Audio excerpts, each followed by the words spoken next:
Okay, well, we are looking at the very last installment in our Inclusion in Action Auspicious Authenticity series for August, and also the last of three on the law of Dharma or life purpose, as it is written about in Deepak Chopra's book, The Seven Spiritual Laws of Success.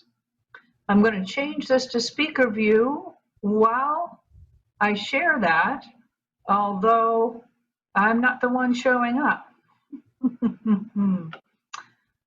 So I'm going to change it back. Okay. We live and learn. So Dharma and here to prosper is our topic. Let me just try this one more time just in case. No? Okay. Okay.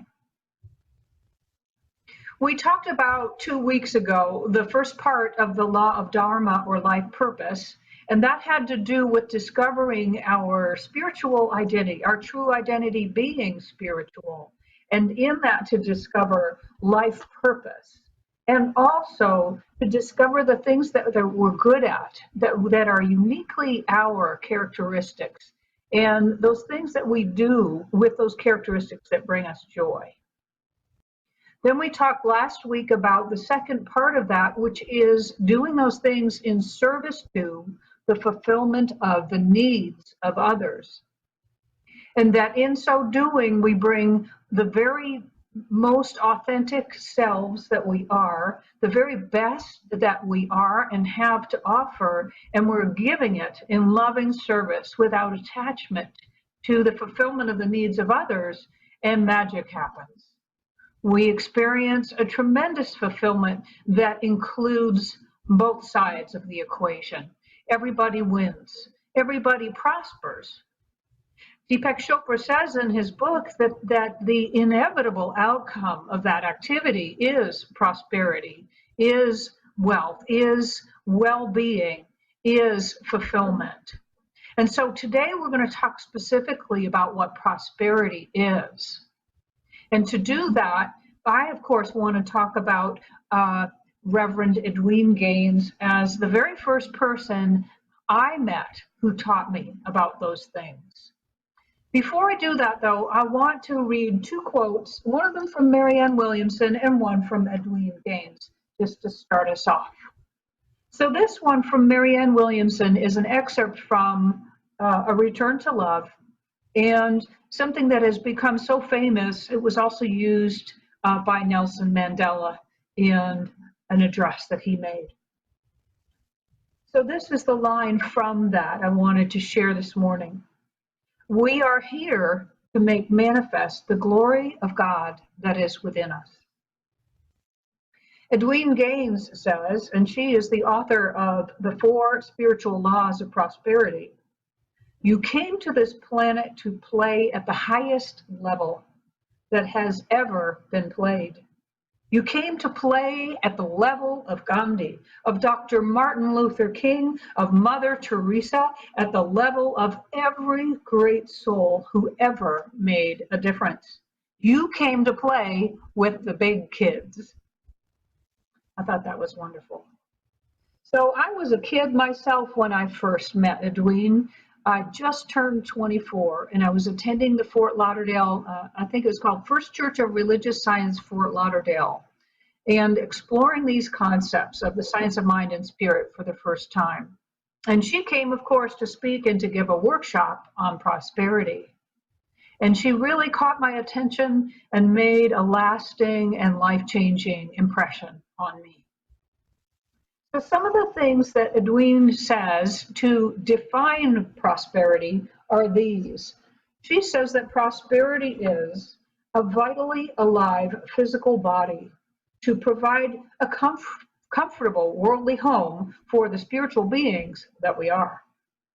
Relationships that are satisfying, nurturing, honest, and work all the time. Work that we love so much, it's not work, it's play. And all the money we can spend. She also goes on to say that there are 4 laws for achieving this prosperity. The first, tithing and giving. The second, setting clear-cut goals. The third, forgiveness and worthiness work. And the fourth, finding your divine purpose.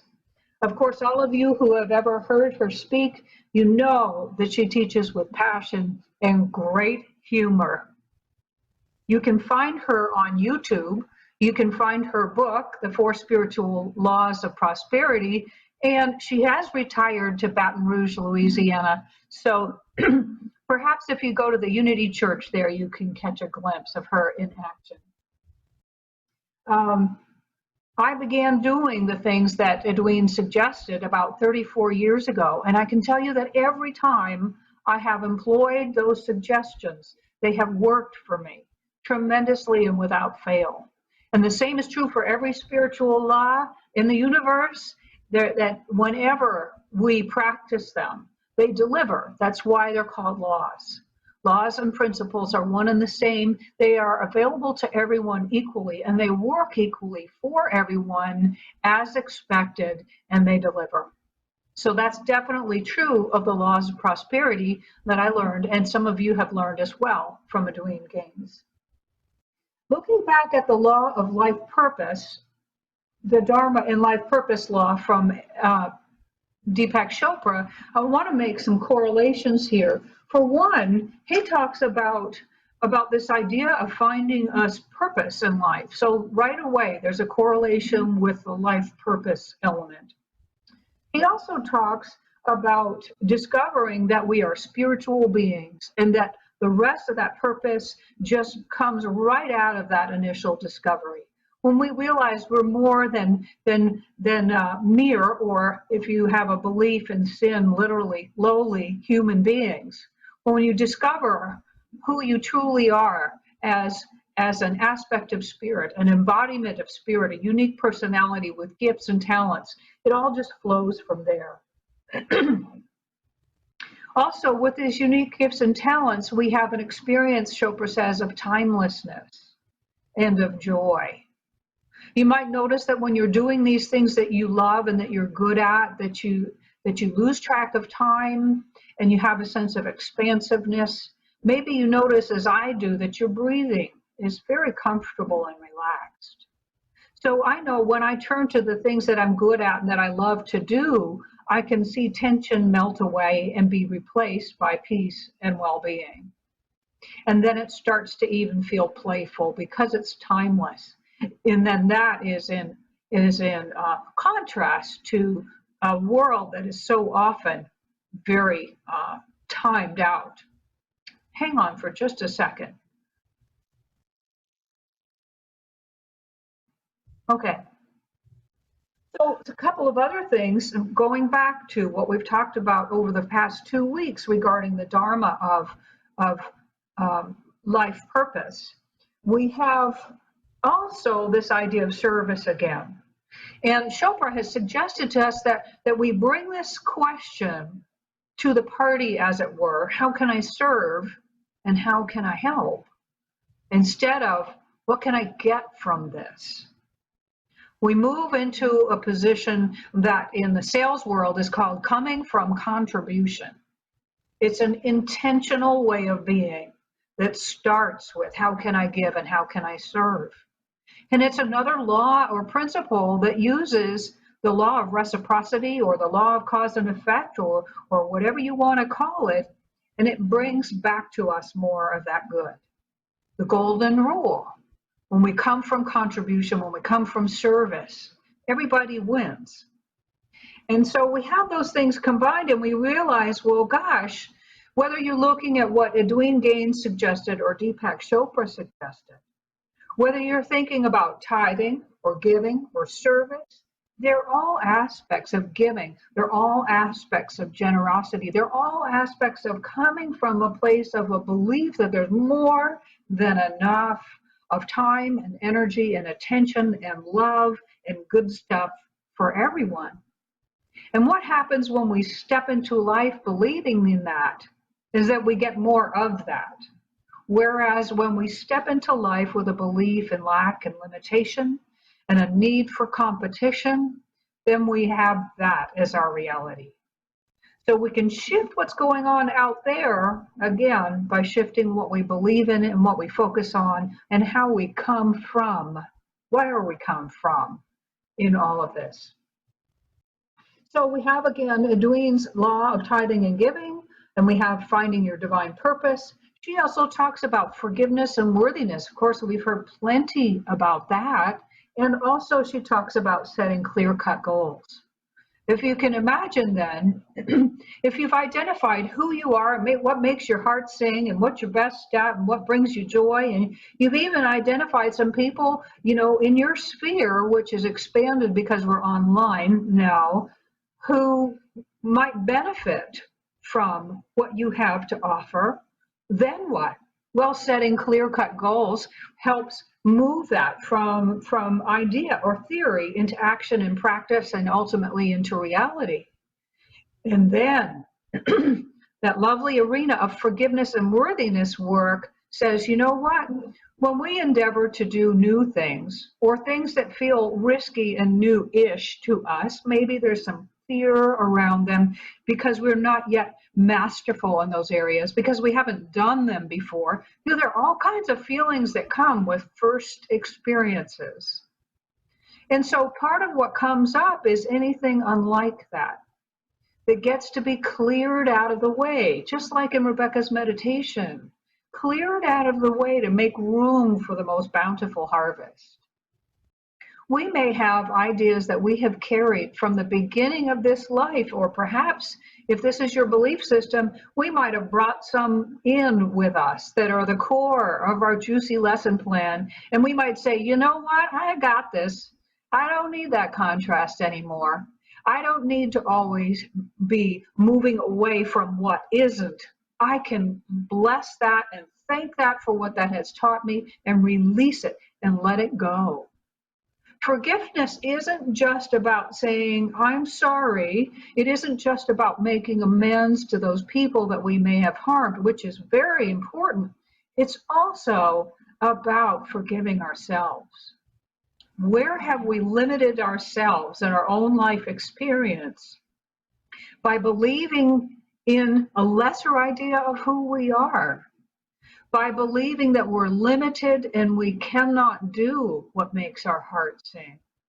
By believing that there's not enough time or there aren't enough resources and that such things are frivolous and we need to just buckle down and bite the bullet and hang in there with a half life. When you step out, when you strike out to be authentic, and to capture the auspiciousness of this time in human history, and to dare to discover who you are, what makes your heart sing, what you love to do, and to find, yes, a market for that, and to promote yourself and to connect with those people in meaningful and honest ways, and to even accept that you will prosper in it. Is there any garbage that needs to be cleared out? Are there any weeds or rocks that are in the way that are making it either much more difficult or nearly impossible?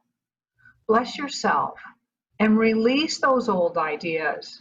You will also free up everybody else in your life who's had to go along with those ideas if they're part of your experience.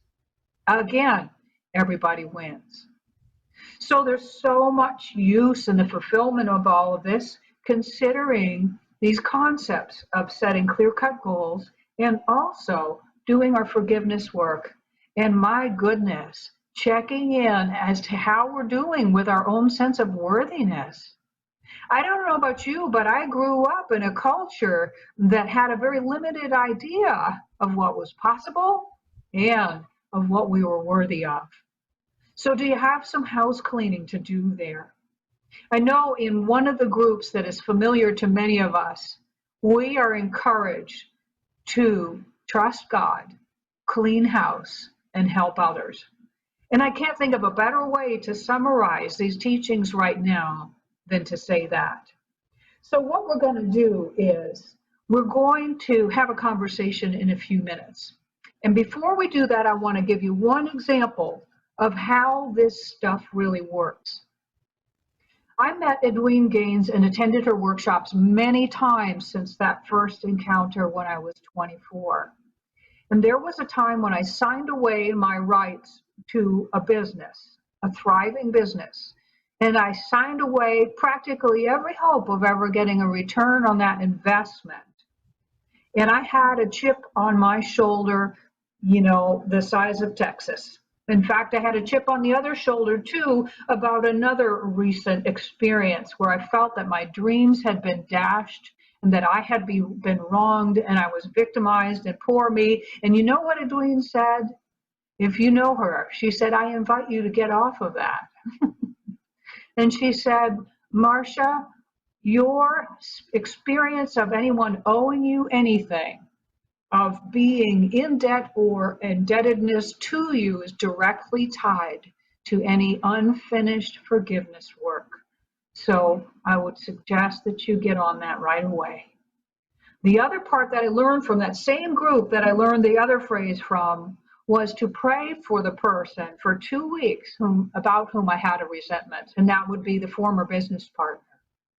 So what I did is I combined what Edwene suggested with praying for that person. And what happened was, of course, I got my money back. I got it back with interest. And I also manifested an amazing job within less than 2 weeks. It was so sudden, I couldn't even give 2 weeks notice. To be plucked from Western North Carolina in the cornfield of the old Center for Spiritual Living, living and working in Asheville, to the Mediterranean, working on a yacht in Spain, France, and Italy, and making 4 times as much money. And my first assignment was 1 week's paid vacation. It was absolutely off the charts extraordinary.